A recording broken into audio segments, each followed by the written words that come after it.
Real quick, I know y'all seen the last video. I'm hoping y'all seen it. I'm hoping y'all watching these videos because I'm about to start touching on some hardcore stuff. But I've been where a lot of people in Ferguson. I've been where y'all at. I felt what y'all felt, and I've done exactly not exactly what y'all did because I ain't never burnt down no house. I let a couple smoke bombs up, but I never burnt no house down. Um, but I have we have been in a situation where the police had wronged us and we fought back. We didn't get locked up, we fought back. Well, we did get locked up, but we didn't just surrender. You know what I'm saying? We fought back. The officer, I think his name was John Hammond.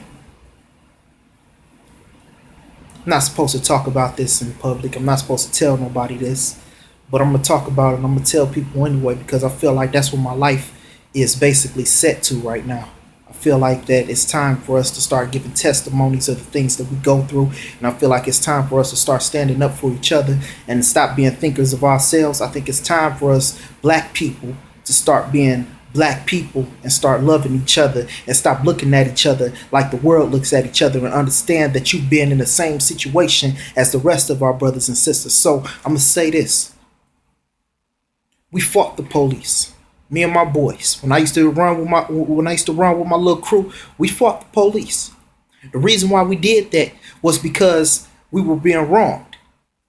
There's a gathering that they do in Louisville, every year. It's called Derby Day, and this was in 2011.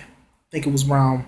I'm thinking it's around May. I don't really remember the dates it be on and stuff. I just know when I see that large crowd walking down the streets and the streets cut off and stuff like that, I know it's Derby Day.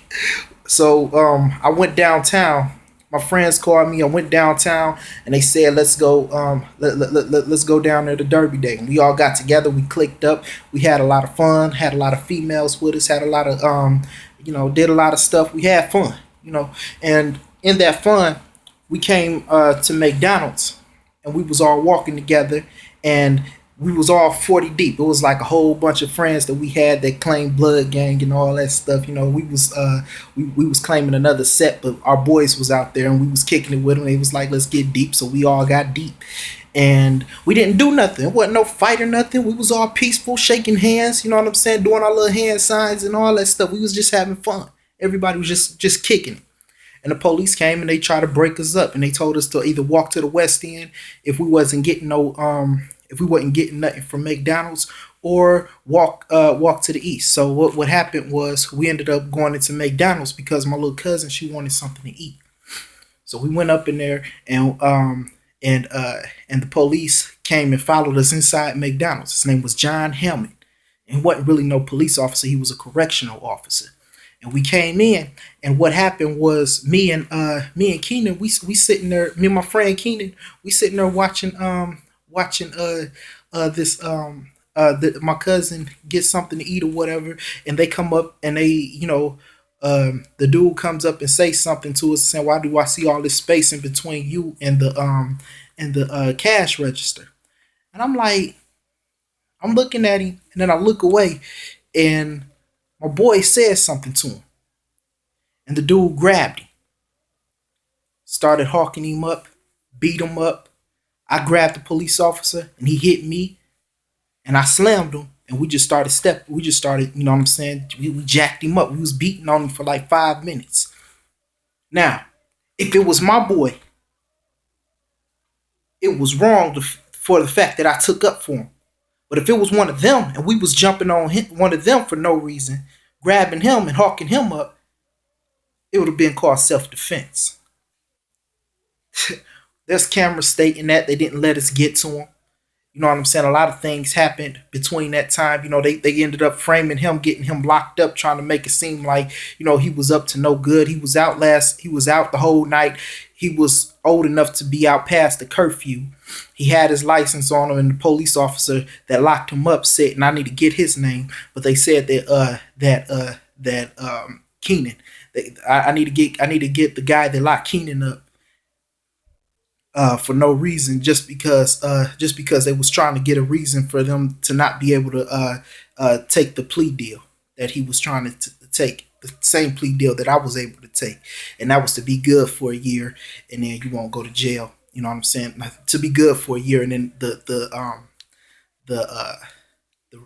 that case will be dismissed, and they locked him up for no reason, and he ended up he ended up going to jail. Um, what the officer said was, "I'm gonna make something up," and I heard it was a black officer, a sellout nigga. That's what I call him, and I'm not cursing the brother. That's what he is.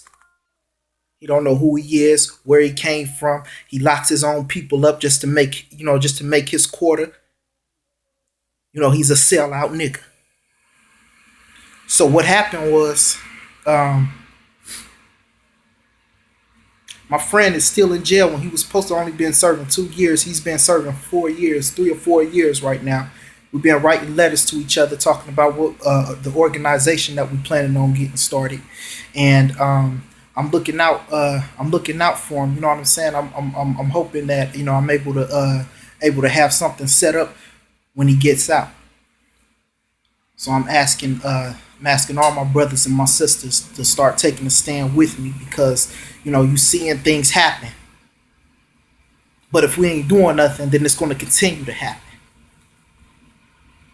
People going to continue dying. People going to continue getting their parents taken away from them. People are going to continue getting abused. You can see it all over YouTube that there's cops beating on women for no reason. These police officers are out of control, and they have the right to be out of control, because for some reason it's the law that they can be out of control. They can kill somebody and then make it seem like they was right for doing something, for murdering somebody that was unarmed, and then giving us this lie talking about that some guy ran up on you when he knew that you had a gun hitting you. I mean, that don't make no sense unless you attacked him first. But that don't make no sense that he just ran up and hit you. It's crazy. And then they gave us the same excuse that they gave us for the Trayvon Martin situation. The Mike Brown situation was the same excuse that they gave us for Trayvon Martin. That was the same case, the same situation, and they gave us the same lie.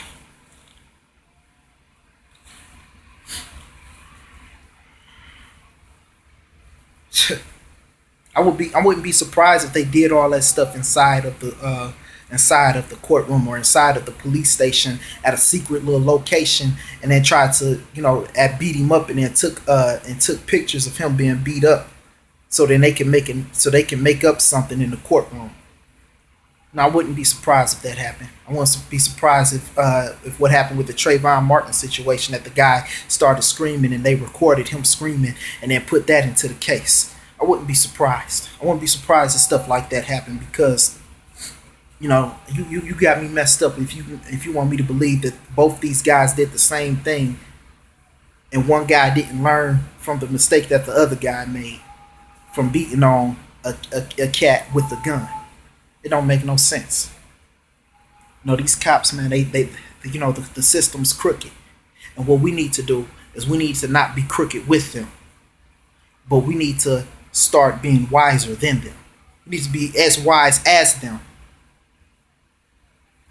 to be able to do things, work ways around us killing somebody, and start building our own power structure and start surrounding them. So if it was time to go to war, that we'd be ready for war. Right now we ain't ready. We're weak.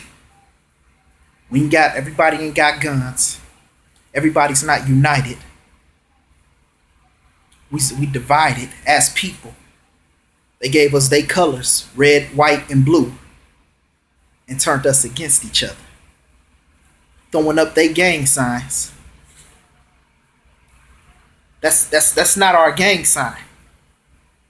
This originally was our gang sign. Black power. That's not this stuff. This ain't our gang sign. This is a 6. This is a satanic symbol. This is a Masonic symbol. This is not what we represent. This is not who we are. That 6-point star stuff, that's not who we are. That's not what we should be representing. This is they symbols. It's a 6-point star. It's a 6-point star of David. The number 6 is these so-called fake Jews symbol. 3 points going up. Man, fire, beast. 3 points going down. Woman, earth, water.